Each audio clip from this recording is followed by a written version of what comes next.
السلام عليكم ورحمة الله وبركاته. ازيكم عاملين ايه؟ وفيديو جديد من قناتكم قناة الكابتن.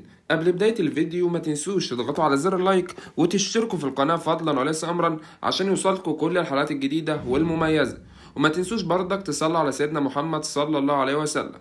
هنتعرف النهاردة على موعد مباراة الأهلي القادمة ضد بيراميدز في الجولة 19 من الدوري المصري 2025، وهنتعرف برضك على القنوات الناقلة، ونتعرف على توقيتات المباراة.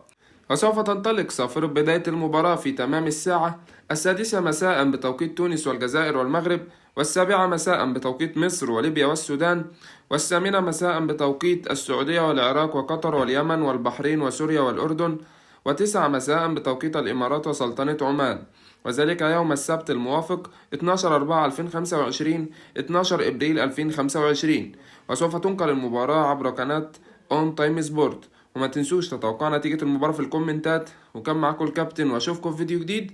مع السلامة.